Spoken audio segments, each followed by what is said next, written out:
dia, tudo bem com vocês? Hoje é dia 4 de março, quinta-feira, e nós vamos iniciar agora a nossa aula de Geografia. Vamos começar a nossa aula fazendo a nossa correção das atividades que ficaram para vocês realizarem na semana passada.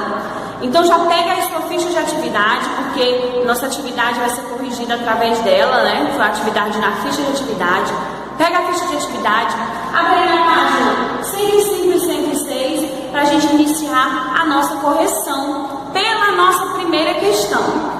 A primeira questão ela é pessoal, mas como ela fala de um assunto assim bem complexo, né, que são as culturas, eu coloquei aqui um exemplo de resposta que você não precisa apagar a sua, nem ter as mesmas palavras que a professora está usando aqui, tá bom? Que eu estou usando. Vocês podem colocar com as palavrinhas de vocês, organizando o texto da sua maneira, tá bom? O importante é que as informações estejam corretas, não precisa estar do mesmo jeito que está aqui no quadro, tá bom? Então vamos lá, a primeira questão pede assim: explique com suas palavras porque existem diferentes culturas. Cite um exemplo. Então aqui eu coloquei que cada pessoa tem experiências de vida, locais de vivências, pessoas com quem convive, informações e lições que recebe de seus antepassados. E com essas informações, essas vivências, ela acaba criando aí sua própria maneira de viver. E isso, a nossa forma de viver, as nossas comemorações, as nossas festas, a nossa comida, nossos vestimentos, tudo isso faz parte da nossa cultura. E como exemplo, eu não coloquei só um, coloquei vários. As diferentes línguas faladas. A gente viu que aqui no nosso país, né, que a gente pensa que só fala a língua portuguesa, a gente viu no conteúdo que a gente está estudando sobre os povos indígenas que existem várias outras línguas faladas no nosso território, né? As línguas indígenas. O jeito de viver, a comida, as festas, entre outros aspectos que vocês podem também ter citado aí na resposta de vocês, tá bom? Então não precisa apagar a sua resposta, mas está aqui uma ideia de como deve estar sua resposta. Se estiver muito diferente disso, aí sim é uma boa você apagar e colocar a resposta mais perto da resposta correta, tá bom? Voltando agora com a segunda e a terceira questão. A segunda questão que está aí na página 105. Nós temos aí algumas alternativas, não é isso? Sobre as festas populares do Brasil, e apenas as alternativas corretas. Então as alternativas corretas são a letra B, a letra D e a letra E. A letra B é a festa que tem origem europeia e chegou ao nosso país por meio dos portugueses. A letra D de dado que também está correta. A festa do Boi Bumbá é uma importante fonte de renda e trabalho para as pessoas, pois atrai muitos turistas. E a última é correta, a letra E. As festas juninas podem ser conhecidas também como festas caipiras, pois existem muitos elementos que são tradicionais do campo. Agora lá na outra página, na página 106, nós temos a nossa terceira questão. Nós temos três imagens, eu coloquei a primeira imagem, a segunda e a terceira. A primeira imagem, ela nos remete ao carnaval. Então se você ligou aí para o carnaval, sua resposta está correta. A segunda imagem é o boi bumbá. A gente vê logo aí, né? O boizinho branco. E por último, nós podemos ver aí um casal, né, dançando na festa junina. Então se você ligou aí dessa maneira suas imagens para cada um dos itens, sua resposta está correta. A gente finalizando aí a nossa correção, vamos dar continuidade ao nosso capítulo. Nós estávamos estudando sobre os indígenas, aprendemos muitas coisas que a gente não sabia, né? Sobre os povos indígenas, os povos que habitavam o Brasil antes da nossa colonização. Hoje nós vamos ver um pouco sobre os quilombolas. E aí, vocês conhecem? Sabem um pouco? Já ouviram falar? Sabem o que é? Se você já sabe, você vai aprender ainda mais. Se você não sabe, você vai ficar sabendo agora. Então vamos lá pegar o nosso livro integrado, porque a gente vai começar a nossa explicação do conteúdo de hoje. Muito bem, turma, vamos dando continuidade aos nossos estudos sobre os modos de vida. Lá na página 193 do livro integrado, nós vamos conhecer um pouco sobre os quilombolas.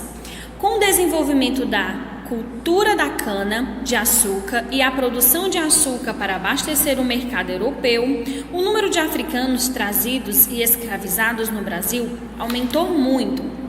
É importante, gente, salientar que a mão de obra africana foi proveniente de uma migração forçada. Então, eles não vieram para o nosso país por vontade própria. Eles vieram de forma forçada e serviu para suprir as necessidades da colônia frente à produção agrícola, em especial da cana-de-açúcar. Continuando aí o nosso texto. Pela condição de escravizados, muitos fugiram e formaram comunidades em áreas distantes, chamadas quilombos, onde seus descendentes praticam até os dias de hoje a agricultura de subsistência. Atualmente, muitos desses quilombos mantêm um modo de vida tradicional que prioriza a relação com os elementos naturais de forma controlada e não predatória. E aqui nós podemos ver a imagem de um quilombola preparando farinha de maneira artesanal, como seus antepassados, né? Aqui no texto também fala sobre a agricultura de subsistência, que é aquela agricultura onde as pessoas plantam e colhem, né? Trabalham com a agricultura, mas para o seu próprio sustento. Pode até vender algo da sua produção, mas é principalmente produzido o que eles irão consumir. Continuando aí na página seguinte, página 194, nós temos aí a seção para saber mais. Conheça a influência africana na culinária brasileira. E aí nós já podemos ver esse delicioso prato, né, gente? Quem aí que gosta de uma feijoada? Então, vatapá, feijoada, cocada, acarajé. É extensa a lista de comidas que têm influência africana e que estão no cardápio dos brasileiros. Ingredientes como leite de coco, o inhame e o dendê acrescentam sabor aos alimentos. E como não falar da famosa feijoada? O preparo era feito pelos africanos escravizados, que usavam feijão preto e sobras de carne dispensadas pelos senhores de engenho. A feijoada é considerada um prato brasileiro com forte influência africana. Então, a feijoada é um dos pratos mais famosos da culinária brasileira e ela tem grande influência dos africanos. Dando continuidade, a gente pode ver também aqui que nas artes a participação da cultura africana é bastante marcante. O samba, estilo musical tradicional do Brasil, teve origem na mistura de ritmos trazidos de diferentes partes da África, já que é importante a gente salientar que vieram africanos de diferentes lugares da África trazidos aqui à força, né?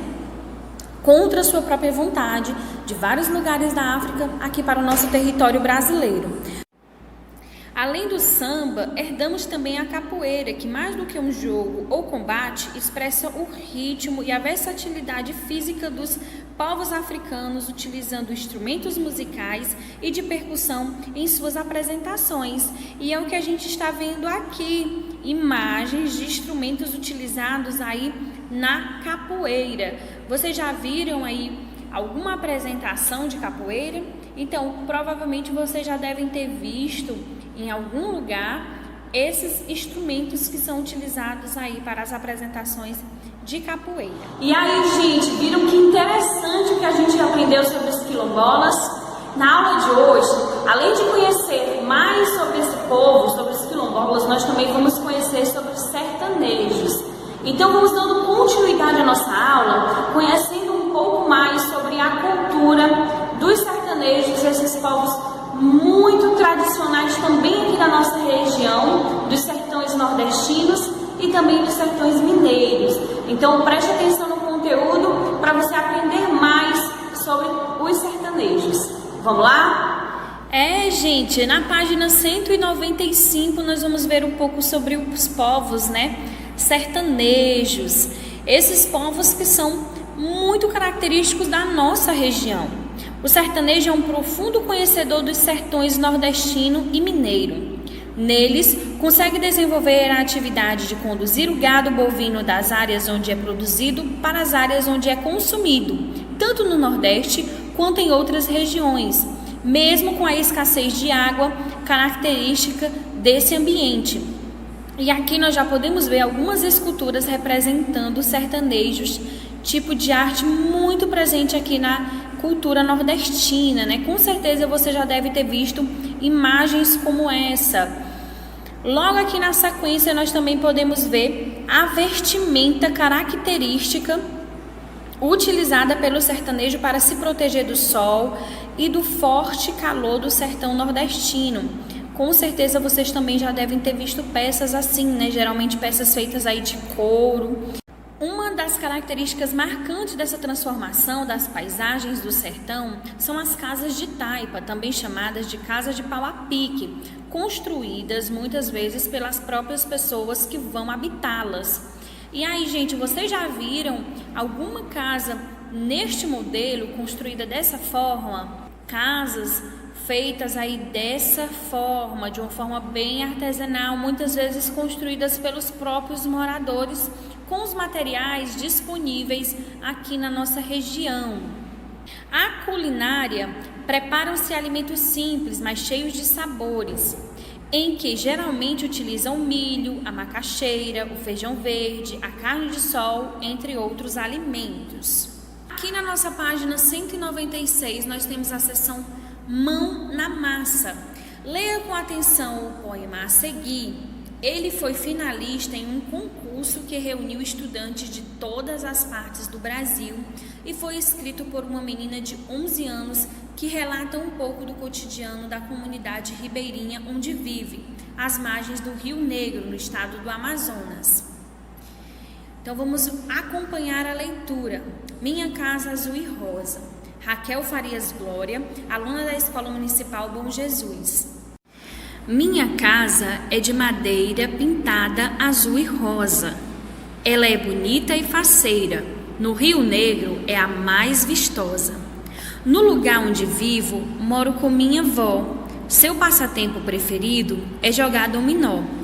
Mas não posso me esquecer de falar do meu avô, que sabe tudo da floresta. Para mim, ele é doutor. Das brincadeiras que mais gosto, melhor de todo mundo, jogar a pedra na água e ir buscar lá no fundo. Muitas frutas encontramos espalhadas por aqui.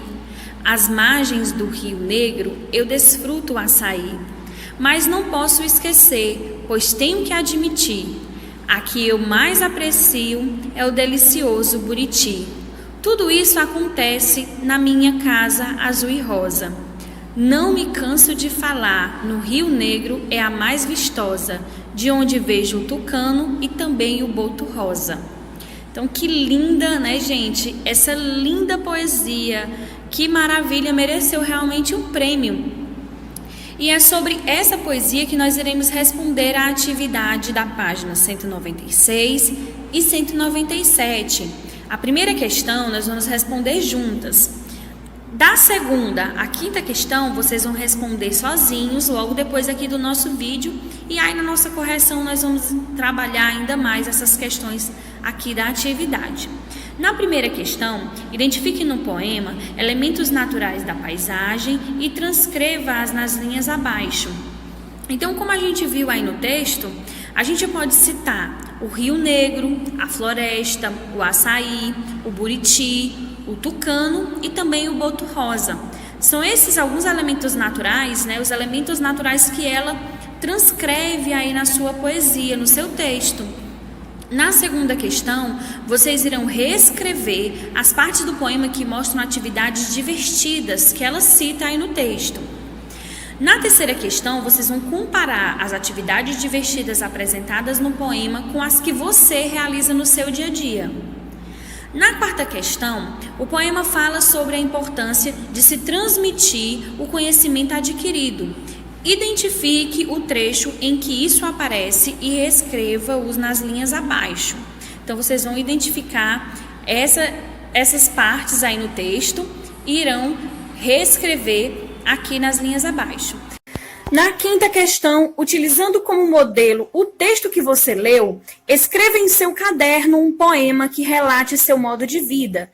Destaque brincadeiras, passatempo e alimentos comuns no lugar onde você mora e coisas que aprende diariamente. Você também pode fazer uma ilustração para incrementar ainda mais a sua atividade. Depois que realizar, tira a foto aí da folha do caderno onde você realizou esse poema e esse desenho e me envia a foto para que eu possa dar uma conferida aí na sua atividade. É isso aí, turminha. Vamos finalizando a nossa aula de hoje. Como sempre, aqui no final do nosso vídeo vai ter a agenda para que vocês anotem aí na agenda de vocês, realizem as atividades. Dê preferência sempre para estar realizando essas atividades logo depois aqui da nossa aula, tá bom? Que vai estar com a memória fresquinha, vai ter acabado de ver o conteúdo, então você já vai colocando em prática o que você viu aqui nas nossas aulas, tá bom? Então é isso, gente. Aproveite esse tempinho entre essa aula e a próxima para que você realize as suas atividades. Um beijo, fiquem com Deus, até a nossa próxima aula.